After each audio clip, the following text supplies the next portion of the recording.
देखिए ऐसे मेरे नाम के पीछे, मेरा नाम सुजाता है, तो मेरे नाम की वजह, मेरे नाम के पीछे की वजह मेरी मम्मी ने मुझे बताई, वो जो कि मुझे काफ़ी कह सकते हैं मम्मी के अकॉर्डिंग वर्थ लगी कि हाँ, क्योंकि एक फिल्म हुआ करती थी, ठीक है, उसमें एक तरीके से फीमेल डॉक्टर थी, उसका नाम सुजाता था, तो दैट्स वाई मेरी मम्मी ने मेरा नाम सुजाता रखना अच्छा समझा। मैं समझ सकती हूँ उनको, लेकिन what could I do, because I am not interested to become a doctor. तो hello everyone, welcome back to my YouTube channel. तो आज हम लोग अपना क्लास 10th की ज्योग्राफी का चैप्टर नंबर 2 डिस्कस करेंगे, जो कि है बेसिकली पहले हम लोग देख लेते हैं हम लोग क्या हम लोग क्या क्या कर चुके हैं, क्योंकि हम लोग क्लास 6, क्लास 7, क्लास 8 और क्लास 9 की एनसीईआरटी ज्योग्राफी ऑलरेडी डिस्कस कर चुके हैं। तो अब हम लोग क्लास 10th पर आ चुके हैं और क्लास 10th का चैप्टर नंबर 1 ऑलरेडी डिस्कवर हो चुका है, and there I have explained everything in detail. And today we are going to discuss about the second chapter of class 10th geography. And let's start. तो chapter का हमारा नाम है forest and wild life resources. What's the name of the chapter? Forest and Wildlife Resources। तो हम जैसे कि chapter के नाम से आपको समझ में आ रहा होगा हम लोग क्या पढ़ने जा रहे हैं। हम लोग पढ़ने जा रहे हैं जंगल और जंगलों में जो रहने वाले बेसिकली जानवर हैं, और जानवर के साथ साथ जो जंगलों में पेड़ पौधे उगते हैं, जो बड़े बड़े पेड़ होते हैं, जो छोटे छोटे पेड़ होते हैं, झाड़ियाँ होती हैं, ठीक है, जो मेडिसिनल प्लांट्स होते हैं, मेडिसिनल प्लांट्स मतलब जो औषधीय पौधे होते हैं, और भी काफ़ी सारी चीज़ें, उनको हम डिस्कस करने जा रहे हैं, ठीक है। तो स्टार्ट करते हैं हम लोग। तो हमारा चैप्टर स्टार्ट होता है एक छोटे से इंट्रोडक्शन से। अब उस इंट्रोडक्शन में क्या होता है, उस इंट्रोडक्शन में ये दे रखा है हमें कि हम लोग मतलब इस पृथ्वी पे बेसिकली सिर्फ हम ही लोग नहीं रहते हैं, ठीक है। एक लाइकन क्या होता है, एक छोटा सा जो हरी हरी फंगाई टाइप में नहीं होते, फंगस टाइप में, ठीक है। छोटे से फंगस से लेकर छोटे से माइक्रो ऑर्गेनिज्म से लेकर बड़े बड़े पौधे जो कि 32 मीटर 60 मीटर तक के ऊंचे होते हैं, और लंबे लंबे जानवर जो कि जिराफ जितने लंबे होते हैं, ठीक है। इतने सारे जो इस तरीके की वैरायटी के जो जीव जंतु हैं, जो पेड़ पौधे हैं, वो हमारी धरती पे पाए जाते हैं, ठीक है। तो ये मत सोचना कि सिर्फ हम ही लोग यहाँ पे रहते हैं, नहीं, हमारे जैसे काफ़ी सारे लोग और काफ़ी सारे पेड़ की और काफ़ी सारे माइक्रो ऑर्गेनिजम्स की प्रजातियाँ यहाँ पे निवास करती हैं या फिर यहाँ पे रहती हैं, ठीक है। तो हम लोग आगे चलते हैं। हमारे चैप्टर में कुछ और चीज़ें दे रखी हैं। अब चैप्टर स्टार्ट होता है कि बायोलॉजिकल डाइवर्सिटी और बायोलॉजिकल डाइवर्सिटी में क्या डिफरेंस है। अब देखो, डाइवर्सिटी बेसिकली मतलब सिंपली ये भी हो सकता है कि हम डाइवर्सिटी मतलब भिन्नता या विविधता, ठीक है, किसके बीचों में।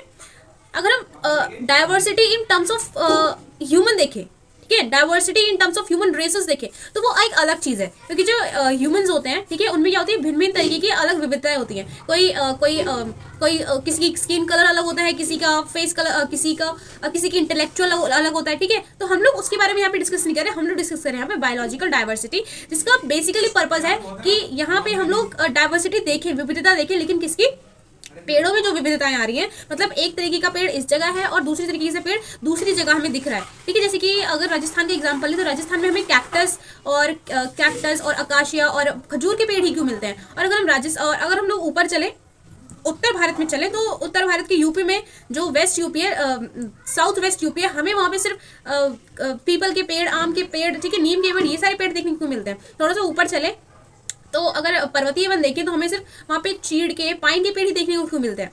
तो ये सारी जो विविधताएं होती हैं वो टाइम के साथ साथ और बेसिकली क्लाइमेट के साथ साथ और सॉइल के साथ साथ मतलब काफ़ी सारी चीज़ें इंपैक्ट करती हैं, जिसकी वजह से ये चीज़ें क्या होती हैं, वो चेंज होती रहती हैं, ठीक है। इसी तरीके से एनिमल्स भी चेंज होते हैं, ठीक है। तो इन सब चीज़ों को हम लोग डिस्कस करेंगे। तो इसी को बोलते हैं बायोलॉजिकल डाइवर्सिटी, मतलब हम अलग अलग जगह पे उसी चीज़ की अलग अलग स्पीसीज को फाइंड आउट कर सकते हैं। जैसे कि है मुर्गी ले लो, एक मुर्गी होती है जो रोज अंडा दे सकती है, दूसरी मुर्गी वो है जो 24 घंटे में सिर्फ 2-3 अंडे दे सकती है, और वहीं एक स्पेशल मुर्गी जो डेनमार्क में है, और बेसिकली उसका नाम ध्यान नहीं आ रहा, तो वो क्या करती है, वो एक दिन में काफ़ी सारे अंडे दे सकती है। तो ठीक है, आजकल के टाइम पे क्या होता है, बेसिकली काफ़ी सारी बायोटेक्नोलॉजी का यूज़ किया जाता है और ऐसी सारी चीज़ें क्या करती है, प्रोड्यूस किए जाते हैं, ठीक है। तो ये चीज़ है। तो हम लोग आगे चलते हैं। अब देखते हैं हमारे इंडिया के रेस्पेक्ट में कुछ चीज़ें, ठीक है। हमारे इंडिया में कितनी बायोडाइवर्सिटी है, किसको लेकर, पेड़ पौधों को और जानवरों को लेकर। तो आगे चलते हैं हम लोग।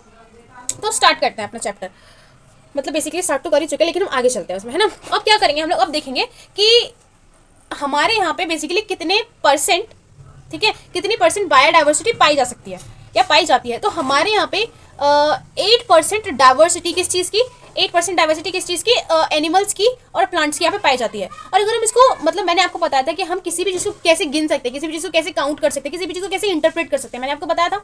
मैंने बोला था कि हम किसी भी चीज़ को 2 तरीके से इंटरप्रेट कर सकते हैं, या तो एक तरीका है उसको परसेंटेज में इंटरप्रेट करने का, और दूसरा मेथड क्या है, दूसरा मेथड है उसको बेसिकली काउंटिंग में इंटरप्रेट करने का। तो पहले मैंने आपको बताया परसेंटेज में कि हम परसेंटेज में कैसे किसी चीज़ को इंटरप्रेट कर सकते हैं। तो परसेंटेज में अगर हम देखें तो हमारे यहाँ पे 8% है, की 8% डाइवर्सिटी है किसकी, प्लांटेशन की और एनिमल्स की, ठीक है, फ्लोरा की और फोना की। फ्लोरा बेसिकली क्या होता है, फ्लोरा का मतलब होता है पेड़ पौधे, और फोना का मतलब होता है जानवर, ठीक है। तो ये चीज़ें हैं। तो अगर हम अभी मैंने आपको परसेंटेज बताया कि 8%, ध्यान रखना इस बात को, काफ़ी ज़्यादा इंपॉर्टेंट है कि हमारे पे डाइवर्सिटी कितनी है। हमारे इंडिया में 8% डाइवर्सिटी किसकी, फ्लोरा एंड फोना की, मतलब पूरे वर्ल्ड में जितनी डाइवर्सिटी है उसका 8%। सोचो हमारे यहाँ पे कितनी ज़्यादा डाइवर्सिटी देखने को मिलती है ना। इसलिए कहते हैं कि इंडिया जो है वो एक डाइवर्सिटी का केंद्र है। यहाँ पे इंसान भी रेशेज, इंसानों की रेशेज अलग अलग तरीके की मिलती हैं, इंसानों की भाषा अलग अलग तरीके की मिलती है, इंसानों के धर्म अलग अलग तरीके के मिलते हैं। और हाँ, सबसे इंपॉर्टेंट चीज़ आज है क्या, आज है अर्थ डे। हमारी धरती माता का दिवस है बेसिकली। तो इसको हमें अच्छे से सेलिब्रेट करना है, और हो सके तो एक पेड़ जरूर प्लांट करना और वर्शिप करना कि सभी बेसिकली सभी के जो एक तरीके से सभी के दिल में सौहार्द और प्रेम की भावना जागृत हो, सभी के मन में सद्भावना जागृत हो, और हमारा पूरा भारत और पूरी दुनिया यानी कि पूरा संसार, पूरा वर्ल्ड एक तरीके से एक साथ जुट होकर हर जो मुसीबत है, आने वाले फ्यूचर में जो आने वाली मुसीबत है, उसको एक साथ टैकल करे और सब प्यार से रहें, लड़ाई झगड़ा ना हो, ठीक है। ये सारी चीज़ें आप लोगों को विश करनी चाहिए और हमेशा हर रोज करनी चाहिए, मैं तो ये कहती हूँ, क्योंकि अगर हम रोज करते हैं तो वो चीज़ें स्ट्रांग हो जाती हैं, फिर वो वाइब्स में निकल के फिर वो स्प्रेड होने लगते हैं, ठीक है। तो ये चीज़ें होती हैं। तो आगे चलते हैं हम लोग आगे। इसमें दे रखा है कि अगर हमने परसेंटेज में देखा तो परसेंटेज में तो 8% है, लेकिन अगर हम काउंटिंग में देखें तो काउंटिंग में कितनी परसेंट डाइवर्सिटी है हमारे यहाँ पे पूरे वर्ल्ड की, तो हमारे यहाँ पे 1.6 मिलियन डाइवर्सिटी है। मतलब 1.6 मिलियन जो चीज़ें हैं, मतलब वो अलग है हमारे यहाँ पे उनकी वैराइटीज देखी जाती है, अलग अलग प्लांट्स, अलग अलग पौधों की कितनी काउंट की गई, 1.6 मिलियन पूरी टोटल एक तरीके से काउंट की गई। तो अब हम लोग आगे चलते हैं। तो आप एक चीज़ जानते हो क्या, डू यू नो, आपके बुक में एक कॉलम दे रखा होगा डू यू नो करके, उसमें काफ़ी अच्छी चीज़ें बताती है, तो उसको पढ़ लिया करो, ठीक है। तो डू यू नो में आपको दे रखा है कि आपको पता है कि जो फोना है, फोना मतलब जो जानवर जो होते हैं, ठीक है, जो फोना है उनकी डाइवर्सिटी कितनी है, उनकी स्पीसीज कितनी पाई जाती है इंडिया में, उनकी स्पीसीज पाई जाती है ऑलमोस्ट 81,000। अगर हम उसको एस्टिमेट में करें, एस्टिमेट में अगर हम करेंगे उसको, तो कितनी होगी टोटल मिला के 80,000, मतलब कि 80,000 हमारे यहाँ पे स्पीसीज पाई जाती है। एनिमल्स में स्पीसीज देखें, मतलब ये वाला एनिमल, वो वाला एनिमल, कहीं हमें जिराफ देखने को मिल रहा है, कहीं हिरन देखने को मिल रहा है, कहीं मिथुन देखने को मिल रहा है, कहीं सांप छिपकली बिच्छू गधा घोड़ा, पता नहीं कितने कितने कितने स्पीसीज हैं जानवरों की। लेकिन इंसानों में क्या कोई ऐसी स्पीसीज है नहीं, इंसानों में सिर्फ इंसानी स्पीसीज है, ठीक है। तो ये चीज़ें होती हैं। तो कितनी बताई मैंने आपको, 80,000 स्पीसीज बताई किसकी, फोना की। फोना बेसिकली एक साइंटिफिक नेम है जो जानवरों को दिया जाता है, ठीक है। और फ्लोरा की कितनी है, फ्लोरा की स्पीसीज है 47,000 को अप्रॉक्स में करें हम तो कितनी हो जाएगी, 50,000 हो जाएगी। कितनी हो जाएंगी, 50 यानी कि 50,000 सिर्फ फ्लोरा की स्पीसीज, ठीक है। ये डाइवर्सिटी कहा जाए तो। और उसमें भी 15 जो फ्लावरिंग प्लांट्स होते हैं ना, जिसमें फूल निकलते हैं, उनकी वैरायटी कितनी है, उनकी वैरायटी देखी जाती है 15,000, 15,000 कितनी, 15,000 मतलब 15,000 फूल हमें अलग अलग तरीके देखने को मिल सकते हैं हमारी पृथ्वी पर अगर हम ढूंढ निकले तो ये चीज़ें। तो अब हम लोग आगे चलते हैं। अब हमारी बुक में कुछ और चीज़ें दे रखी हैं, जैसे कि कुछ एक तरीके से जो रिपोर्ट्स वगैरह आती है ना, रिपोर्ट्स और कमिटीज़ वगैरह जो होती हैं उनके बारे में दे रखा है। तो स्टेट ऑफ फॉरेस्ट रिपोर्ट हमें एक ऐसा कोई मानक है, एक तरीके से स्पेशल चीज़ है, या स्पेशल कमिटी है, या स्पेशल रिपोर्ट है जो हमें किसके बारे में बताती है, जो हमें बताती है फॉरेस्ट के बारे में, कि हमारे यहाँ पे कितना फॉरेस्ट कवर है, ठीक है, कितना हुआ करता था, कितना हो रहा है, कितना होने वाला है, ठीक है। अलग अलग स्टेट में जाकर ये क्या करते हैं, उसकी एक तरीके से जनगणना टाइप में होती है ना, या प्रोसेस एक्सप्लोरिंग, ठीक है, ये चीज़ों को ढूंढना वो करती हैं जाके, और हमें रिपोर्ट देती हैं, ठीक है। लेकिन एक बात सुनो, जो स्टेट ऑफ फॉरेस्ट रिपोर्ट है ना, उसमें कुछ कमियां हैं। क्या कमियां हैं, जो स्टेट ऑफ फॉरेस्ट रिपोर्ट है वो क्या करती है, वो प्लांटेशन को, मतलब जो नॉर्मल प्लांटेशन है जो हम लोग करते हैं, ठीक है, जो वेजिटेशन हम लोग करते हैं उसको, और जो नेचुरल फॉरेस्ट है, नेचुरल फॉरेस्ट वो होता है जिसमें ह्यूमन का इंटरफेरेंस नहीं होता, वो वहाँ पे जो पेड़ पौधे हैं, जो जंगली जानवर हैं, ठीक है, वो अपने आप ग्रो करते हैं, वहाँ पे ह्यूमन का इंटरफेरेंस 1% नहीं होता, उसको बोलते हैं नेचुरल फॉरेस्ट, ठीक है। लेकिन प्लांटेशन क्या होता है, प्लांटेशन होता है जहाँ पे जो ह्यूमन होता है वहाँ पे एक तरीके से कह सकते हैं क्रॉपिंग कर सकता है। क्रॉपिंग मतलब अपने लिए एग्रीकल्चर कर रहा है, या फिर कोई पेड़ वगैरह उगा रहा है, पेड़ मतलब जैसे कि आम का पेड़ उगा लिया, आम का पेड़ उगाने को उसको प्लांटेशन बोलते हैं ना, तो ये सारी चीज़ें कर रहा है। तो जो स्टेट ऑफ फॉरेस्ट रिपोर्ट है वो इन दोनों चीज़ों को कंबाइन करके बताती है, वो नेचुरल फॉरेस्ट को नहीं बताती, ठीक है। तो वो इन दोनों चीज़ों को कंबाइन करके बताती है, इस वजह से जो स्टेट ऑफ फॉरेस्ट रिपोर्ट है उसको बिल्कुल अप्रोप्रिएट या अप टू डेट नहीं माना जाता, ठीक है। जबकि इसके बदले किसको माना, फॉरेस्ट सर्वे ऑफ इंडिया, ये फॉरेस्ट सर्वे ऑफ इंडिया एक रिपोर्ट जारी करती है, ठीक है। और इसका जो फॉरेस्ट सर्वे ऑफ इंडिया का जो हेड जो फॉरेस्ट सर्वे ऑफ इंडिया है उसका हेडक्वार्टर कहाँ है, वो देहरादून में उसको स्टैब्लिश किया गया, ठीक है। 1948 और 1952 के टाइम पे किया गया था, ठीक है। और ये बात हमारे यहाँ पे अच्छी है कि हमारे यहाँ पे जस्ट हमारी फ्रीडम के बाद, तो जो 1948 भी अगर होगा और 1952 भी अगर होगा, इन दोनों में से कोई एक डेट होगी, ठीक है, जिसके अंदर हमारे यहाँ पे जो फॉरेस्ट सर्वे ऑफ इंडिया है, ठीक है, जो एक तरीके से डिपार्टमेंट है, जो जिसका जो हेडक्वार्टर है वो कहाँ पे स्टैब्लिश किया गया है, वो देहरादून में स्टैब्लिश किया गया है। तो आपको एक बात अच्छी नहीं लग रही इसमें कि हमारे यहाँ पे मतलब आज़ादी के जस्ट तुरंत बाद हमारे यहाँ के जो लोग थे वो कितने ज़्यादा एक्टिव थे, किस चीज़ को लेके, कि नेचर के कंजर्वेशन को लेके, ठीक है। तो ये चीज़ होती है। अभी हम इसके बारे में डिटेल से पढ़ेंगे, तब तक हम थोड़ा और आगे चलते हैं और आगे चीज़ देखते हैं कि हमारी बुक में और चीज़ें क्या दे रखी हैं जो बहुत ही ज़्यादा इंपॉर्टेंट है, ठीक है। तो अब हम लोग देखते हैं कि बेसिकली जो रिपोर्ट आती है, रिपोर्ट किसके बारे में, आपको पता है कि हमारे इंडिया में हर साल नहीं, लेकिन जो जनगणना वाली है, जो ह्यूमंस को रिकॉर्ड करने वाली जो रिपोर्ट है, वो तो आपको पता है 10 साल में निकाली जाती है। लेकिन ये जो जनगणना बेसिकली जो प्लांट्स को काउंट करने वाली या प्लांट्स का जो टोटल एरिया है उसको हम पूरा एक तरीके से एस्टिमेट करके हमें बताने वाली कुछ ऐसी चीज़ें होती हैं, ऐसी कुछ रिपोर्ट्स होती हैं जो हमें बताती हैं। पहली ऐसी रिपोर्ट थी state of forest report. State of forest report ने बताया कि हमारे पूरे इंडिया में, मतलब पूरी कंट्री में हमारे कितनी परसेंट फॉरेस्ट है, हमारे पूरे कंट्री में 23.81% फॉरेस्ट है टोटली, ठीक है। और अगर हम इसको बेसिकली अभी मैंने परसेंटेज बताया, अगर हम इसको उसमें देखें, किसमें, ज्योग्राफिकल एरिया में देखें, तो वो कितना होगा 78.29 मिलियन हेक्टेयर। कितना होगा 78.29 मिलियन हेक्टेयर। लेकिन अभी जो न्यू रिपोर्ट आई है 2021 में आई है, उसके अकॉर्डिंग हम देखें तो कितना हो गया 24.62% हो गया। और पहले कितना था 23.81% था। ये कब का 23.81% बता रही हूँ आपको मैं, 2011 का। लेकिन 2021 में देखें तो इसका जो परसेंटेज एरिया वो कितना ग्रो किया है 24.62 हो गया। मतलब उसमें 1-2% 1 पॉइंट समथिंग की कुछ क्या हुई है, बढ़ोतरी हुई है, इंक्रीजमेंट हुआ है, ठीक है। तो ये चीज़ होती है। तो ये अच्छी बात है कि हमारे यहाँ पे फॉरेस्ट कवर जो एरिया है वो क्या हो रहा है, इंक्रीज हो रहा है। और अब हम लोग आगे चलते हैं। आगे हम लोग देखेंगे कि एक तरीके से एक कमिटी, कहते हैं ना कि कमिटी वगैरह बनती है, किस चीज़ों पे बनती है कमिटी, जैसे हमारे यहाँ पे पंचायत वगैरह लगती है, तो किसी मैटर को डिस्कस करने के लिए हमारे यहाँ पे पंचायत लगती है ना, तो ऐसे ही फॉरेस्ट को और जो नेचुरल चीज़ों को कंजर्व करने के लिए ऐसे ही कुछ कमिटीज़ वगैरह बनाई गई पहले के टाइम पे, और उनको हम लोग डिस्कस करने जा रहे हैं। वो एक बहुत ही इंपॉर्टेंट कमिटी है जो है IUCN, ठीक है। वो क्या करती है IUCN, बेसिकली इसकी फुल फॉर्म क्या है, international union for conservation of nature and natural resources. IUCN, international union for conservation of nature and natural resources. International union for conservation of nature and natural resources. I hope that आपको याद हो गया होगा। एक बार दोबारा repeat करते हैं। IUCN का full form international union for conservation of nature and natural resources, ठीक है। तो ये क्या करती है, ये ऐसे स्पीसीज को, किसकी स्पीसीज को, इंसानों की स्पीसीज को, नो, प्लांट्स की स्पीसीज को और एनिमल्स की स्पीसीज को, ये क्या करती है, एक तरीके से कैटेगराइज करती है। कैटेगराइज किसमें, कि कौन सी जो स्पीसीज है वो एक्सटिंक्ट होने वाली है, मतलब किसको ज्यादा प्रोटेक्शन की जरूरत है और किसको कम प्रोटेक्शन की जरूरत है। तो इसने क्या किया, अपनी लिस्ट को इसने काफी सारी कैटेगरीज में डिवाइड कर रखा है। बेसिकली हमारी बुक में भी 6 कैटेगरीज देख रहे हैं, हम उनको डिस्कस करेंगे, ठीक है। चलो स्टार्ट करते हैं। सबसे पहली कैटेगरीज में दे रखी है नॉर्मल स्पीसीज। अब नॉर्मल स्पीसीज क्या होता है, नॉर्मल स्पीसीज का मतलब जो हमारे यहाँ पे नॉर्मली देखी जा सकती है।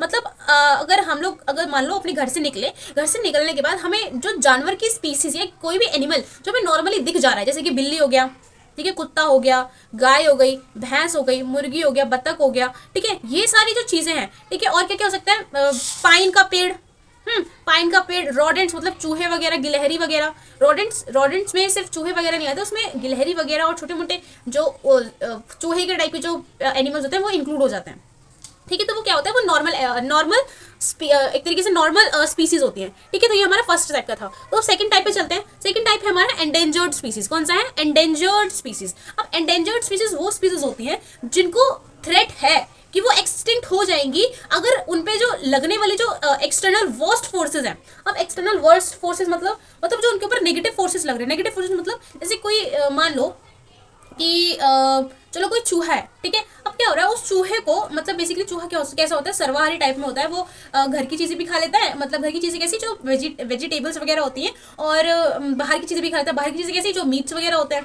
तो अगर मान लो ऐसा हुआ किसी दिन, मतलब हम लोगों ने सोचा कि अब चूहे बहुत ज़्यादा हो गए हैं, मतलब एक घर की मेंटालिटी सारे घरों में पहुंचे कि हम चूहे को बिल्कुल भी हम लोग अपने घर में आने नहीं देंगे, ठीक है, ना ही बाहर उसको कुछ मिल देंगे और ना ही अंदर। तो क्या हुआ, कुछ टाइम बाद वो चूहा जो है उसको खाना जब मिलना बंद हो जाएगा तो वो क्या हो जाएगा, धीरे धीरे एक्सटिंक्ट होना, यानी कि मरना स्टार्ट हो जाएगा। या फिर ऐसी कुछ और चीजें होती हैं, जैसे कि अगर मान लो, अगर हमने नॉर्मल एग्जाम्पल लिया, अब हम थोड़ा सा बड़ा एग्जाम्पल, जैसे कि जो चीता है हमारे यहाँ पे 1952 में चीता का एक्सटिंक्शन हो गया था। आपने देखा था, एक फोटो देखी होगी आपने, मतलब एक राजा जी थे, बेसिकली उन्होंने 4-5 चीते मार के डाल रखे थे और उस पर ऐसे गन लेके खड़े होते। तो मतलब पहले के टाइम पे इसको रॉयलिटी के उससे देखा जाता है कि जितने रॉयलिटी और बोल्डनेस के उस पे, कि जितने चीते या फिर जितने जंगली जानवर आप लोगों ने मारे, बेसिकली चीता, उतने ही आप क्या हो, फ्यूरियस हो, मतलब उतने ही आप बोल्ड हो, उतने ही आप हंटर, आपके अंदर हंटर क्वालिटी है, ठीक है। लेकिन पहले के टाइम पे शिकार जो हुआ करता था वो काफी ज्यादा रॉयल उसका माना जाता था, ठीक है।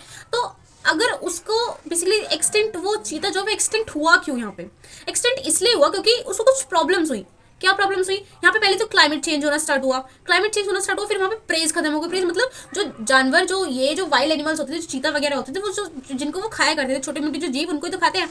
जो वाइल्ड एनिमल्स होते हैं बेसिकली वो हर्बीवरस तो होते नहीं है, वो सारे कैसे होते हैं, कार्निवरस होते हैं, ना ही वो ओमनीवरस होते हैं। ओमनीवरस उनको कहा जाता है जो कि जो मांस और शाकाहारी चीजें वो दोनों खाते हैं। लेकिन जो वाइल्ड एनिमल्स होते हैं बेसिकली वो कैसे होते हैं, ओमनीवरस होते हैं, ठीक है। ओमनीवरस मतलब जो सिर्फ मांस या कि मीट ही खाते हैं, ठीक है। तो ये चीजें थी। तो अब क्या, वो जो चीता थे उनके प्रेज खत्म होने स्टार्ट हुए। प्रेज क्या होता है, PREY, प्रे मतलब जो जानवर खाए जाते हैं किसी बड़े जानवर के द्वारा, ठीक है। तो वो खत्म होना स्टार्ट हुए, क्यों, क्योंकि जो उनका खाना होगा कहीं ना कहीं वो एक्सटिंक्ट हो गया होगा, वो खत्म हो गया होगा। इस वजह से जो प्रे थे वो खत्म होने स्टार्ट हुए। जब वो खत्म होना स्टार्ट हुए, फिर जब प्रे की संख्या घटी, फिर वो चीतों को खाना कम मिलने लगा, फिर इस वजह से उनका एक्सटिंक्शन हो गया पूरा। फिर हंटरिंग की गई उनकी, ठीक है। तो ऐसी सारी चीज़ें, क्लाइमेट चेंज हुआ, ठीक है। उनके नेचुरल हैबिटेट में घुसकर कुछ लोगों ने उनकी चीज़ों को छेड़ना स्टार्ट किया, ठीक है। तो ये सारी चीज़ हुई, जिसकी वजह से जो चीता है हमारे इंडिया से 1952 में क्या हो गए, एक्सटिंक्ट हो गए, ठीक है। और एक्सटिंक्ट तो हो गए, लेकिन कुछ और चीज़ें हैं, कुछ और एक तरीके से कह सकते हैं कुछ और जानवर भी हैं, कुछ और पौधे हैं, कुछ और प्लांट्स हैं जो क्या हुआ, एक्सटिंक्ट हुए, ठीक है। या फिर एक्सटिंक्ट हुए या फिर एक्सटिंक्ट होने की कगार पर है। उनका नाम हम लोग देखते हैं, उनको ध्यान रखना आप, क्योंकि ये ना वन लाइनर क्वेश्चन होते हैं बेसिकली, ये UPSC में बन जाते हैं कि कौन कौन से जानवर या कौन कौन सी जो मेडिसिनल प्लांट्स हैं या कुछ प्लांट्स की स्पीसीज हैं वो एक्सटिंक्ट हुई हैं या होने वाली हैं या होने वाली मतलब एक्सटिंक्ट होने की कगार पर खड़ी हुई हैं, ठीक है। तो स्टार्ट करते हैं हम लोग कुछ ऐसी स्पीसीज के बारे में जो वर्ज पे हैं किसी एक्सटिंक्शन में। वर्ज मतलब क्या होता है, किनारे या फिर कगार, ठीक है। कुछ ऐसी स्पीसीज हैं जैसे कि चीता, ठीक है, pink headed duck, cheetah, pink headed duck, Himalayan कोयल, क्या हिमालयन कोयल, इनको ध्यान रखना। चीता, पिंक हेडेड डक, हिमालयन कोयल, चीता, पिंक हेडेड डक, हिमालयन कोयल, चीता, पिंक हेडेड डक, हिमालयन कोयल, ठीक है। मधुका इंसिग्निस, मधुका इंसिग्निस, मधुका इंसिग्निस, मधुका इंसिग्निस। और क्या होता है, हुबार्डिया हैप्टोन्यूरोन, हुबार्डिया हैप्टान्यूरोन, हुबार्डिया हैप्टान्यूरोन, हुबार्डिया हैप्टान्यूरोन। तो कौन सी स्पीसीज जो वर्ज है किसके एक्सटिंक्शन पे, आंख में करके याद करो। एक तो थी सबसे पहले जो बताई थी मैंने आपको, वो थी चीता, ठीक है, और pink headed duck, cheetah, pink headed duck, mountain quail, Madhuca insignis, and fifth one is Hubbardia heptaneuron, Hubbardia heptaneuron, Hubbardia heptaneuron, Hubbardia, ठीक है। तो ये जो स्पीसीज हैं, जो हुबार्डिया हैप्टान्यूरोन और मधुका इंसिग्निस है, ये क्या है, प्लांट्स की स्पीसीज है। बल्कि जो तीन पहले थी, चीता, ब्लू हेडेड डक और माउंटेन क्वेल, की क्या थी, एनिमल्स की स्पीसीज थी, जो किस पे थी, जो खत्म होने की कगार पर खड़ी हुई है बेसिकली, ठीक है। अब नॉर्मल स्पीसीज मैंने आपको बताया, लेकिन एंडेंजर्ड स्पीसीज नहीं बताई मैंने आपको। अब एंडेंजर्ड स्पीसीज में कौन कौन सी आती है, एक होता है black buck, crocodile, black buck, crocodile, Indian wild ass, black bird, crocodile, Indian wild ass, black bird, black buck, crocodile, Indian wild ass, ठीक है। और संघाई, संघाई एंडेंजर्ड में कौन सी आती हैं, blackbuck, Indian wild ass, crocodile and sangai. Wild buck, sorry, blackbuck, Indian wild ass, crocodile and sangai. Blackbuck, Indian wild ass, crocodile, sangai. Wild buck, Indian wild ass, blackbuck and sangai, ठीक है। तो ये क्या थी, endangered species थी। तो अब हम लोग देखेंगे जो वल्नरेबल स्पीसीज है। वल्नरेबल स्पीसीज क्या स्पीसीज होते हैं, वल्नरेबल स्पीसीज वो स्पीसीज होते हैं जो बेसिकली एंडेंजर्ड से बिल्कुल एंडेंजर्ड से ज़्यादा खतरनाक उसमें होती हैं, खतरनाक एक्सटिंक्शन के कगार पे होती है, ठीक है। बेसिकली कि उनकी जो क्वांटिटी है बेसिकली वो काफ़ी कम हो चुकी है, और अगर उनके ऊपर नेगेटिव फोर्सेस लगनी स्टार्ट हुई। अब नेगेटिव फोर्सेस मतलब अगर हम लोगों ने, मतलब इंसानों ने जानवरों के घर में जाना बंद नहीं किया, इंसानों ने जानवरों के घरों में, अब इन जानवरों का घर कौन सा, जानवरों का घर जंगल है, अगर इंसानों ने जानवरों के घरों में नाक घुसानी बंद नहीं करी तो क्या हो जाएगा, उनका पूरा एक प्योर एक्सटिंक्शन हो जाएगा। किसकी तरह? चीता की तरह। जैसे चीता हमारे यहाँ पे प्योर एक्सटिंक्ट हो गए ना। अब पिंक हेडेड डक मतलब वो बतख जिनके जो हेड होता था वो किस तरीके का होता था, वो पिंक कलर का होता था, वो क्या हो गया, बिल्कुल एक्सटिंक्ट हो गए। ठीक है, तो वो भी देखते हैं। वल्नरेबल स्पीसीज हम लोग देखते हैं वो कौन कौन सी हैं। वल्नरेबल स्पीसीज वो हैं, एक तो ब्लू शीप है, एशियाटिक एलिफेंट है, ब्लू शीप, एशियाटिक एलिफेंट और गंगेटिक डॉल्फिन। ठीक है, वल्नरेबल स्पीसीज में आपको ये देखना है जो वल्नरेबल स्पीसीज मैंने आपको क्या बताया, जो इंडेंजर्ड स्पीसीज से ज़्यादा खतरनाक बेसिकली डेंजर लेवल पर है। ठीक है, तो वल्नरेबल स्पीसीज कौन सी हैं? वो है Indian Asiatic elephant, Asiatic elephant, Asiatic elephant, Asiatic elephant, Gangetic dolphin, Gangetic dolphin, Gangetic dolphin और blue sheep, blue sheep, blue sheep, blue sheep. याद करो, blue sheep, Asiatic Gangetic dolphin और Asiatic lion, sorry Asiatic elephant, Asiatic elephant, Gangetic dolphin, blue sheep. ये कौन सी? Vulnerable, vulnerable, blue sheep, Asiatic elephant और Gangetic dolphin. अब कुछ और हमने 3 डिस्कस कर ली, कौन से? नॉर्मल स्पीसीज, एंडेंजर्ड स्पीसीज और वल्नरेबल स्पीसीज। ठीक है, हम चौथी डिस्कस करेंगे रेयर स्पीसीज। अब रेयर स्पीसीज कौन से? रेयर स्पीसीज वो स्पीसीज होती हैं जो किसी पर्टिकुलर एरिया में पाई जाती हैं। अब पर्टिकुलर एरिया में कौन कौन सी जानवर पाए जाते हैं? जैसे कि अगर हम हॉर्नबिल को देखें, आप लोगों को पता है नागालैंड में क्या होता है, एक हॉर्नबिल फेस्टिवल मनाया जाता है, यानी कि त्यौहार मनाया जाता है। तो वो क्यों मनाया जाता है, उसका नाम क्यों दिया गया? क्योंकि हर किसी के नाम के पीछे कोई ना कोई वजह होती है। ठीक है, जैसे मेरे नाम के पीछे, मेरा नाम सुजाता है, तो मेरे नाम की वजह, मेरे नाम के पीछे की वजह मेरी मम्मी ने मुझे बताई, वो जो कि मुझे काफ़ी कह सकते हैं मम्मी के अकॉर्डिंग वर्थ लगी कि हाँ, क्योंकि एक फिल्म हुआ करती थी। ठीक है, उसमें एक तरीके से फीमेल डॉक्टर थी, उसका नाम सुजाता था, तो दैट्स वाई मेरी मम्मी ने मेरा नाम सुजाता रखना अच्छा समझा। मैं समझ सकती हूँ उनको, लेकिन what could I do, because I am not interested to become a doctor, in becoming a doctor, so what could I do now. हाँ, तो ये चीज़ थी। स्पीसीज है, मतलब वो उसी जगह पे मिलती है, नागालैंड में मिलती है। नागालैंड, ये मत समझ नागालैंड को सुन के सकते हैं ना किसी और कंट्री का नाम है, नहीं, ये हमारी स्टेट, हमारी इंडिया, हमारी जो कंट्री है उसमें एक स्टेट का नाम है। ठीक है, नागालैंड की कैपिटल बताओ, जल्दी जल्दी बताओ बताओ बताओ बताओ। कोहिमा नाम है उसका, क्या है? कोहिमा। ठीक है, तो हम लोग आगे चलते हैं। हॉर्नबिल क्या है? एक रेयर स्पीसीज है जो किसी पर्टिकुलर एरिया में मिलती है। ठीक है, और क्या है? जैसे कि वाइल्ड एस मतलब जंगली गधा, जो कहाँ मिलता है? रन ऑफ कच्छ वाले एरिया में मिलता है ना, कि वहाँ की जो मिट्टी दलदली टाइप में उसको फेवर करती है। और ऊंट, कैमल कहाँ मिलता है? सोचो, राजस्थान वाले एरिया में मिलता है। राइनोसेरोज असम वाले एरिया में मिलता है, राइनोसेरोज मतलब एक सिंग वाला गेंडा। ठीक है, ये सारी जो चीज़ें हैं वो हमें मिलती है। जैसे हिमालयन ब्राउन बियर, क्या? हिमालयन ब्राउन बियर जो कहाँ मिलता होगा? लद्दाख, ऊपर वाले हिमालय वाले रीजन में मिलता होगा। ठीक है, तो ये चीज़ें थी। अब वाइल्ड आगे चलता है, फिर हम देखेंगे एंडेमिक स्पीसीज। अब एंडेमिक स्पीसीज क्या होती है? देखो, एंडेमिक स्पीसीज का मतलब वो होता है कि जो स्पीसीज किसी पर्टिकुलर एरिया की ही होती हैं। अब किसी पर्टिकुलर एरिया, एंडेमिक में हम ये भी कह सकते हैं कि वो उस एरिया से बाहर नहीं जा सकती, या फिर एंडेमिक स्पीसीज वो स्पीसीज हो सकती हैं जो किसी खास लोगों के द्वारा या किसी कम्युनिटी के द्वारा प्रोटेक्ट की जाती हैं। जैसे कि अगर हम बात करें निकोबार पिजन, बहुत ही ब्यूटीफुल पिजन है, अगर आप उसको देखोगे फोटो में देखना, बहुत ही क्यूट लगता है देखने में। निकोबार पिजन, अंडमान टील, ठीक है, अंडमान टील, निकोबार पिजन, और क्या क्या हो सकता है? Andaman wild pig, Andaman wild pig, ठीक है, और मिथुन इन अरुणाचल प्रदेश, अरुणाचल प्रदेश। ठीक है, ये हमारा नॉर्थ ईस्टर्न का एक स्टेट है, जहाँ से एक तरीके से कह सकते हैं कि यहाँ पे जो सूरज है हमारी पृथ्वी में, हमारी पृथ्वी को छोड़ो, हमारी इंडिया में देखें तो इंडिया का सबसे पहले सूरज कहाँ पे देखा जाता है? अरुणाचल प्रदेश से देखा जाता है। ठीक है, तो हम लोगों ने एंडेमिक स्पीसीज डिस्कस करा। अब हम देखते हैं एक्सटिंक्ट स्पीसीज। एक्सटिंक्ट से मतलब आपको क्या समझ आता है? देखो, एक्सटिंक्ट का मतलब बेसिकली जो आप समझ रहे हो वही है, वो ऐसे स्पीसीज या ऐसे जानवर, ऐसे प्लांट जो ऑलमोस्ट खत्म हो चुके हैं। ठीक है, अब कौन से हैं? चीता, ठीक है, और पिंक हेडेड डक, ये क्या है? ऑलमोस्ट खत्म हो चुके हैं। ठीक है, तो हम लोग आगे चलते हैं।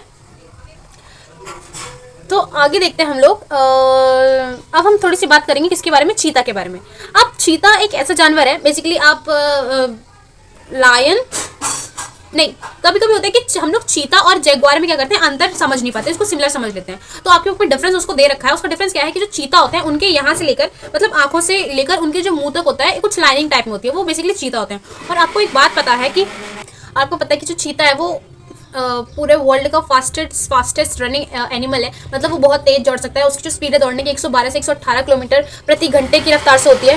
तो उसकी जो स्पीड होती है 112 और 118 किलोमीटर प्रति घंटे की रफ्तार से होती है। ठीक है, अभी ये एक्सटेंड हो गया था 1952 में, हमारे यहाँ पे एक्सटेंड हो गया था, लेकिन अभी हमारे यहाँ पर जो कूनो नेशनल रिजर्व है, ठीक है, कूनो नेशनल टाइगर रिजर्व है, कहाँ पे? मध्य प्रदेश में। वहाँ पर साउथ अफ्रीका और नामीबिया से अभी हमारे यहाँ पे क्या लगाए? टाइगर, यानी कि सॉरी, हमारे यहाँ पे चीते यानी कि टाइगर लाए गए हैं। ठीक है, तो ये इनको ध्यान रखना। कौन सी दो कंट्रीज है, नामीबिया और साउथ अफ्रीका। नामीबिया और साउथ अफ्रीका दोनों अफ्रीकन कंट्रीज हैं, दोनों अफ्रीकन कॉन्टिनेंट में लाई करती हैं। तो हम लोग आगे चलते हैं, हम लोग देखते हैं कि मेथड मतलब क्या रीजन था किसका कि ये जो प्लांटेशन है, जो फॉरेस्ट है, उनका जो एरिया है वो कम होना स्टार्ट हो गया।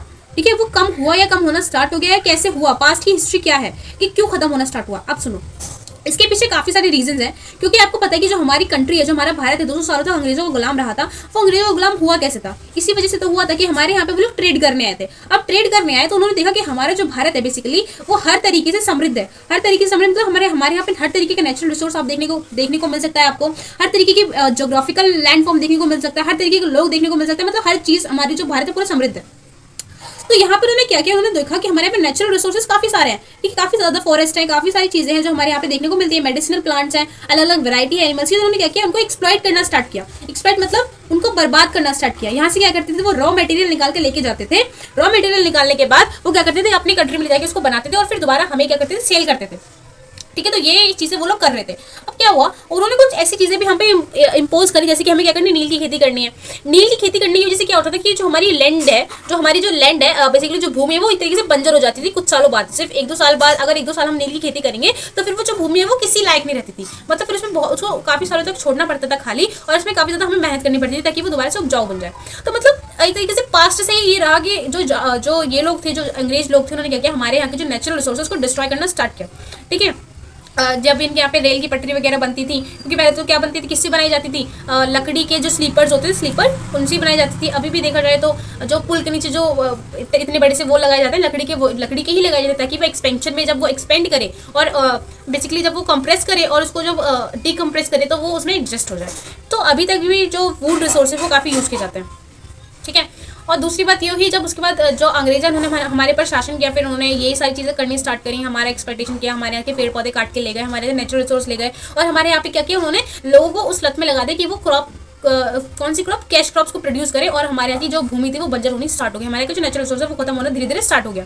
ठीक है, अब कैश क्रॉप्स कौन सी, जैसे नील की खेती, गन्ने की खेती करने की बेसिकली अच्छी होती है, लेकिन अगर हम उस जगह पे अगर उसके बाद अगर हम खेती बाड़ी करना स्टार्ट करेंगे तो इतनी ईजिली नहीं है उस लैंड पे अच्छे से करने, क्योंकि उसको फिर हमें काफ़ी ज़्यादा प्लफिंग करने की उसमें ज़रूरत पड़ जाती है।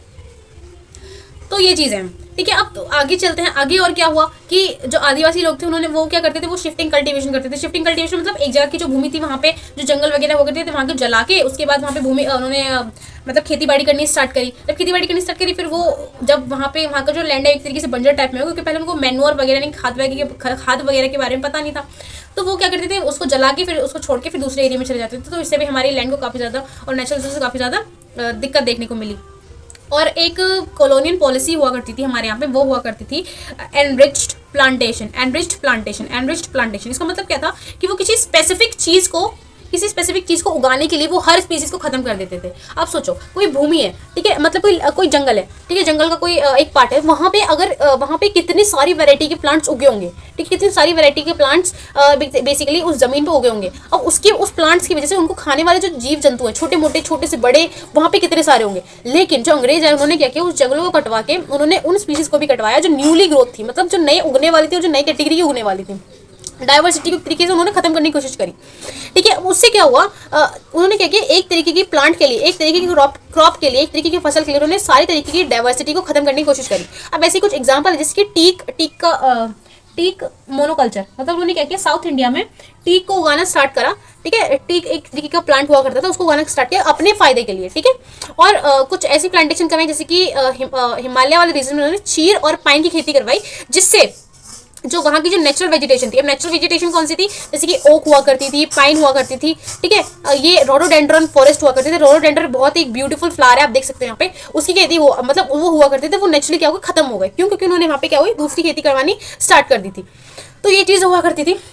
उसके बाद हमारे यहाँ पे माइनिंग उन्होंने करी, माइनिंग करके वो हमारे यहाँ से सोना चांदी वगैरह जो भी मिनरल्स वगैरह निकलते थे वो हुआ करते थे, वो ले जाते थे। ठीक है, अभी भी माइनिंग हो रही है। माइनिंग की वजह से हमारे यहाँ पे नेचुरल रिसोर्स इतना खत्म होते जा रहा है, लेकिन लोगों को क्या समझ आ रहा है, कुछ समझ नहीं आता। तो अभी भी एक हमारा बक्सा टाइगर रिजर्व नेशनल पार्क है जो कि वेस्ट बंगाल में है। ठीक है, वहाँ पे क्या होता है, डोलोमाइट निकलता है। डोलोमाइट एक तरीके से ऐसा सब्सटेंस है जो कि सीमेंट इंडस्ट्री में यूज किया जाता है। तो उसको निकालने के लिए मतलब उसको बिल्कुल एक्सप्लॉइट किया जा रहा है, किसको, बक्सा टाइगर रिजर्व जो कि वेस्ट बंगाल में है। ठीक है, तो अब हम लोग आगे चलते हैं, आगे देखते हैं कुछ और चीज़ें। एक और चीज़ है, उसको बोलते हैं हिमालयन यू। ये यहाँ पे आप देख सकते हैं हिमालयन यू। ठीक है, ये क्या है, एक तरीके की मतलब बहुत ही अच्छा एक मेडिसिनल प्लांट है जो कहाँ पे देखने को मिलता है, सिर्फ हिमाचल प्रदेश और अरुणाचल प्रदेश में। कहाँ पे, जिसके पीछे प्रदेश लगाओ। अब ये मत समझना उत्तर प्रदेश में मिलता है, नहीं, बिल्कुल नहीं, हिमाचल प्रदेश और अरुणाचल प्रदेश में। ठीक है, तो हिमाचल प्रदेश और अरुणाचल प्रदेश में ये देखने को मिलता है। अब ये कैसे बेनिफिशियल है हम लोगों के लिए? है, बिल्कुल है। जैसे पढ़ाई बेनिफिशियल होती है ना, अभी हमें लगता है प्रेजेंट में, अरे क्यों पढ़ना, हमें क्यों, क्या ये बेनिफिशियल होगी, टाइम फालतू में बर्बाद हो रहा है, दिमाग भी बर्बाद हो रहा है। नहीं, क्योंकि हर चीज़ क्या होती है, बेनिफिशियल होती है। अगर हम इसको हर चीज़ को मिनिमम उसी क्वांटिटी में करेंगे जिस क्वांटिटी में हमारी सेहत के लिए अच्छी, तो हर चीज़ अच्छी होती है।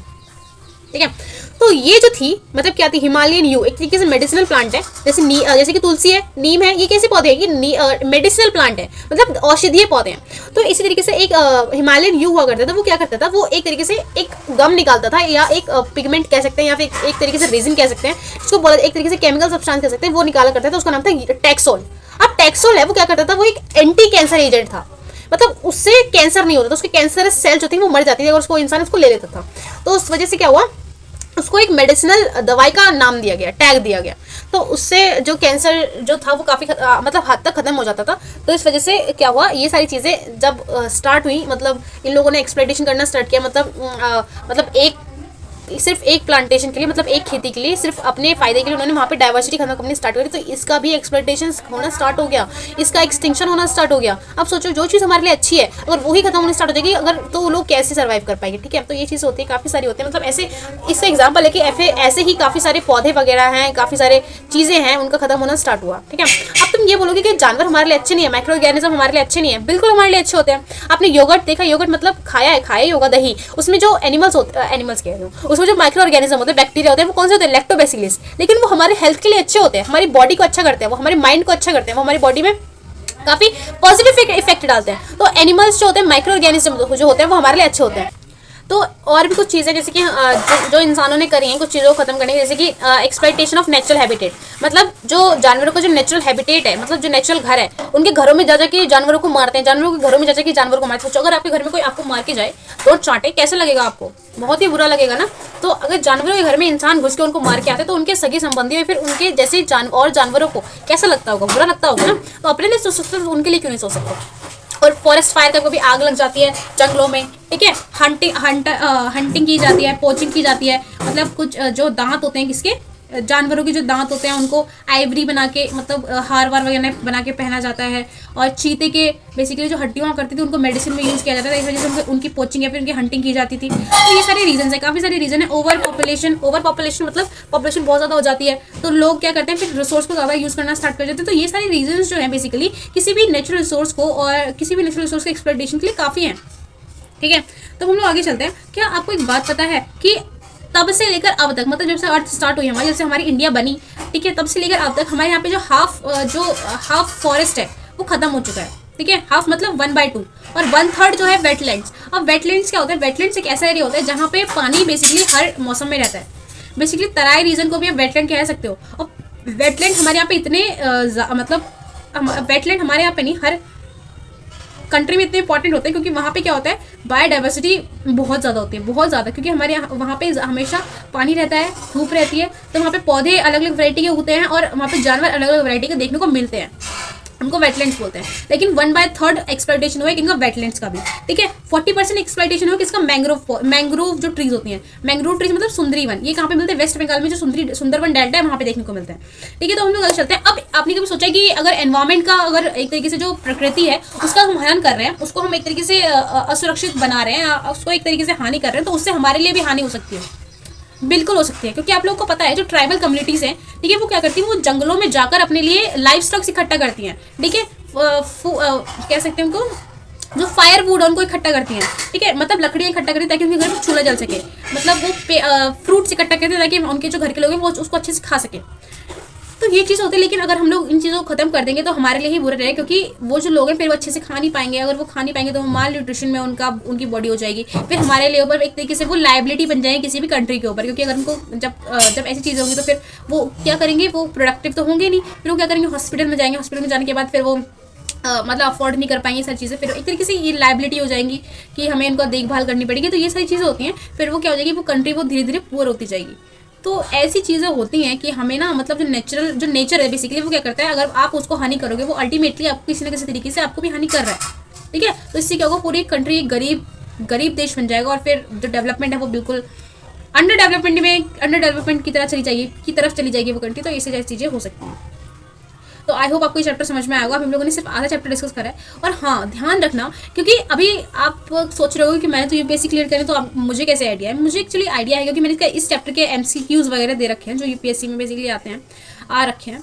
तो वो कैसे क्वेश्चन पूछते हैं? क्वेश्चन ऐसे पूछते हैं कि मतलब कितने परसेंटेज की चीज़ें गायब हो चुकी हैं, कितनी वैराइटीज़ है, कितना उनका परसेंटेज कितना है, कितनी फ्लोरा की स्पीसीज़ है, कितनी फोना की स्पीसीज़ है, और कितनी बेसिकली कौन सी प्रजाति जो है, कौन सी स्पीसीज़ जो है वो विलुप्त हो चुकी है, कौन सी प्रजाति जो वल्नरेबल है, कौन सी प्रजाति जो है वो एंडेंजर्ड है। तो इन सारी चीज़ों के ऊपर क्वेश्चन पूछती है यूपीएससी। तो आपको अच्छे से ध्यान रखना है। और कुछ रिपोर्ट, जैसे मैंने आपको 2 कमिटीज़ बताई, बहुत ही इंपॉर्टेंट बताई। एक तो स्टेट ऑफ फॉरेस्ट रिपोर्ट ऊपर से, और दूसरी फॉरेस्ट सर्वे ऑफ इंडिया। इनके बारे में आपको अच्छे से पढ़ना है।